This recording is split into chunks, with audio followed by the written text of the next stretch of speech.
लोकप्रिय विधायक संजय किसान जी को सुना। ये बहुत ही अच्छे वक्ता हैं। मैं अपना स्पष्टीकरण इसलिए दे रहा हूं कि थोड़ा आपको धैर्य रखना पड़ेगा मुझे सुनने के लिए, क्योंकि मैं कोई वक्ता नहीं हूं। जैसा मेरा परिचय आपने दिया, मैं एक फौजी आदमी हूं। फौजी आदमी आपके साथ जब बात करेगा तो बस एक ही चीज़ जानता हूं कि मैं दो बात करूंगा और यहाँ से करूंगा। जो मेरे यहाँ पे है मैं आपके समक्ष उसको रखना चाहता हूं। इसकी अनुमति मुझे दी जाए और यही बात मैं आपसे करूंगा। जहाँ तक आज जिस कार्यक्रम में मैं उपस्थित हुआ हूँ वहाँ प्रासंगिक ये जरूर हो जाता है कि हम लोग यहाँ पे जहाँ बैठे हैं, यहाँ पे आप एक शब्द जहाँ से शुरू होता है वहाँ पे एक शब्द लगा हुआ है परम। परम का भी अर्थ कहीं न कहीं परम ही होगा, और उसमें जिसमें आप अपने आप को हम लोग याद करते हैं कि परम पिता परमेश्वर। तो मैं दो चीज़ जो अभी आपके सामने बताना चाहूँगा वो स्वाभाविक है कि मैं अपने मति के अनुरूप ही बताऊंगा, जो अल्प ज्ञान मेरा है उसी के अनुरूप ही बताऊंगा। अगर कहीं से भी किसी को किसी भी इसमें कहीं से अगर सहमति नहीं होती है तो आपसे मैं पहले ही क्षमा प्रार्थी हूं कि वहां पे मुझे आप क्षमा कर देंगे। जहां जो मेरा अल्प ज्ञान है कहीं ना कहीं से, क्योंकि मैं कहीं ज्ञान लेने के लिए किसी आश्रम में अभी तक तो गया नहीं हूं, स्वांतः सुखाय के लिए ही अपना अध्ययन करके जो भी ज्ञानोपार्जन हुआ है। आप हमारे मंच पे जितने इतने प्रबुद्ध लोग बैठे हुए हैं, आप हमारे सामने में इतने प्रबुद्ध लोग बैठे हुए हैं, मैं आप ही लोगों की बातें सुन करके जो मुझे ज्ञान प्राप्त हुआ है मैं उसी से दो बातें आपसे करने जा रहा हूँ। इसलिए अगर कहीं भी अगर वैचारिक मतभेद हो तो वहाँ पे जरूर आप मुझे माफ़ कर देंगे। मेरा कहना ये है कि हम लोग जैसे अभी बात कर रहे थे परम की, ये परम क्या है? जो मेरा ज्ञान कहता है कि जैसा अभी आदरणीय गिरीश भाई जी ने भी बताया कि सभी को कर्म बांटा हुआ है, सभी अपने अपने कर्मों के अनुसार से कर्म करते हैं।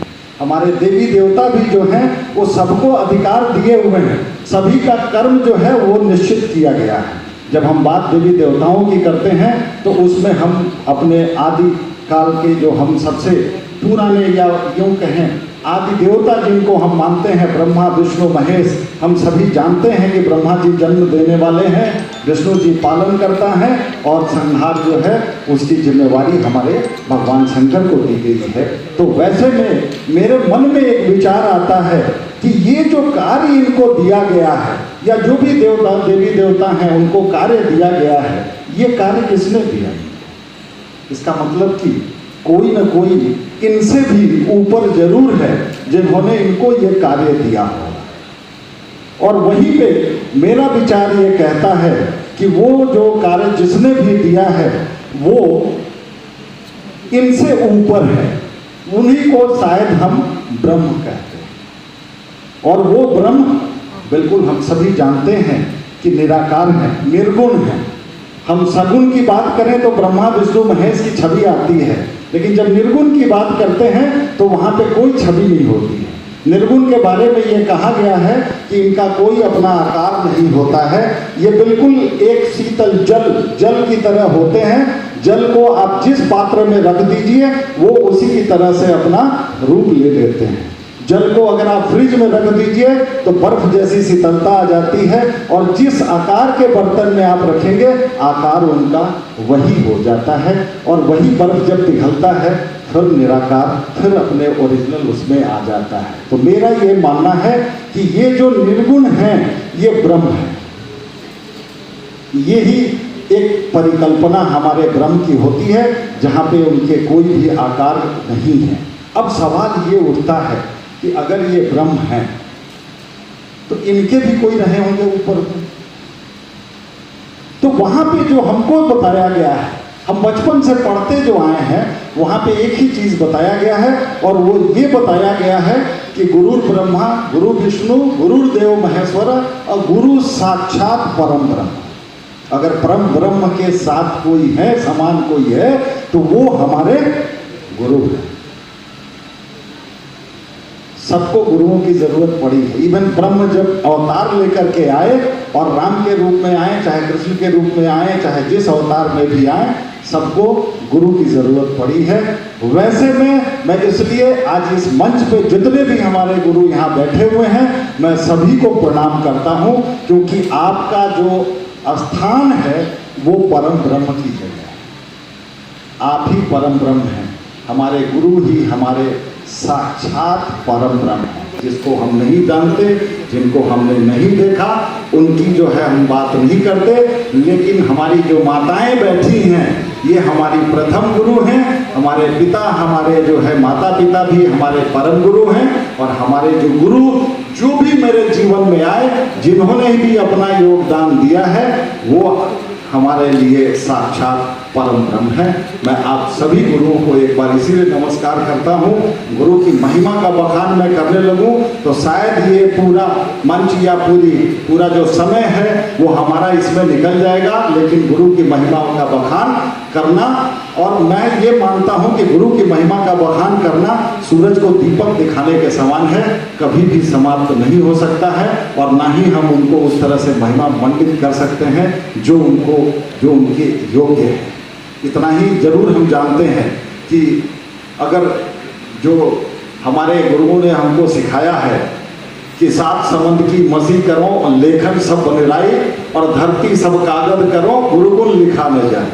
अगर पूरे समुद्र को हम स्याही बना दें और जितनी जंगल की लकड़ियां हैं उन सभी को अगर हम कलम बना दें और पूरी धरती को कागज कर दें, धरती सब कागज करो गुरुकुल लिखा ना जाए, फिर भी गुरु जी के गुण नहीं लिखा जा सकता। मैं ऐसे में धन्यवाद देता हूँ आप गुरुओं को, जिन्होंने हमें आज जो है आपके साथ बात करने लायक बनाया है। या दो बातें जो मैं आपके साथ कर रहा हूँ, उसके लिए मैं अपने साक्षात परम ब्रह्म को धन्यवाद देता हूँ। साथ ही धन्यवाद देता हूँ आपके आज के कार्यक्रम की टॉपिक की, जिसमें आपने एक बड़ी अच्छी टॉपिक रखी है, सामाजिक जिम्मेवारी, सोशल रिस्पॉन्सिबिलिटीज। सोशल रिस्पॉन्सिबिलिटी बहुत बड़ी जिम्मेवारी है। यहाँ शुरुआत जो कहते हैं, जैसा अभी भाई साहब ने बताया है कि हम अपने आप को ठीक कर लें। जब मैं ठीक हो जाऊंगा तो मेरा परिवार सशक्त हो जाएगा, जब मेरा परिवार सशक्त हो जाएगा तो मेरा गांव सशक्त हो जाएगा, जब मेरा गांव सशक्त हो जाएगा तो मेरा समाज सशक्त हो जाएगा, और फिर देश सशक्त हो जाएगा। और हम तो उस विचारधारा के हैं वसुधैव कुटुंबकम वाले, हमारा पूरा विश्व जो है वो सशक्त हो जाएगा। तो जरूरत है बुनियादी ढांचे को परिवर्तित करने की। उसमें बुनियादी ढांचा जो है उसके रूप में अगर कोई सबसे पहले आता है तो वो मैं हूँ। और हर कोई अपने आप को अगर सही कर लेता है तो वो सही हो जाएगा। और उसके बाद अभ्यास, जैसा अभी आपने गुरुजी ने बताया कि वो बच्चा जिसको खड़ा होना तो गांव खड़ा कर दिया, लेकिन चलना नहीं सिखाया, जिसके चलते उसकी परिणाम जो है उसके विपरीत चला गया। वैसे में मैं जरूर ये कहना चाहता हूँ कि हम सभी यहाँ बैठे हुए हैं तो हम लोगों को जीवन में अपने इस चीज को जरूर उतार लेना चाहिए। और कहते हैं ना कि practice makes a man perfect. अगर मैं अभ्यास रोज करता हूं तो मैं अपने लक्ष्य तक पहुंच जाऊंगा, ये कहता है। लेकिन आप ये बताएं कि अगर लक्ष्य मेरा इधर जाने का है और मैं इधर जाना शुरू कर दूं तो क्या मैं अपने लक्ष्य पे पहुंच जाऊंगा? जबकि मैं डेली सुबह से शाम तक चलता रहूंगा, मैं अपने लक्ष्य से उतना ही दूर होता हुआ चला जाऊंगा। इसलिए इस practice makes a man perfect में एक वर्ड जरूर जोड़ लीजिए कि perfect practice makes a man perfect. और ये परफेक्ट प्रैक्टिस करने के लिए ही आज हम सभी यहाँ पे आए हैं, या हम बराबर इस जगह पे जब आते रहेंगे, जो साधना इन्होंने बताई है उस साधना को डेली अगर हम परफेक्शन के साथ अभ्यास करेंगे तब हमारा लक्ष्य कहीं भी दूर नहीं होगा। चाहे जो समय लगे, जितना जो है दूरी तय करना पड़े, हम अपने लक्ष्य तक जरूर पहुंच जाएंगे। तो यहाँ पे जरूरत है एक थोड़ा सा परफेक्शन के साथ अपने प्रैक्टिस को इस जारी रखने की, जो बात अभी हमारे गिरीश भाई साहब ने बताई है। सोशल रिस्पॉन्सिबिलिटीज में आपने रक्तदान जैसा दान, रक्तदान महादान की श्रेणी में आता है। रक्त ही एक ऐसी चीज है जो विज्ञान अभी तक सारा कंपोजिशन उसका जानता है लेकिन बना नहीं सका है।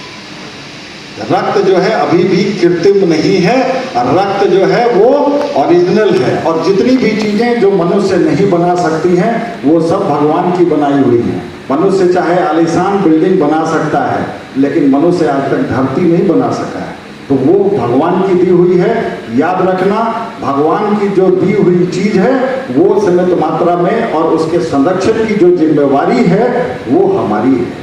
तो जो हमारा रक्त है इसके संरक्षण की जिम्मेवारी, इसको शुद्ध रखने की जिम्मेवारी, इसको समाज में उपलब्ध कराने की जिम्मेवारी ये हमारी है। और जैसा अभी आपने भाई साहब से ये सुना कि 88,501 यूनिट इन्होंने जो है उसमें ये किया है।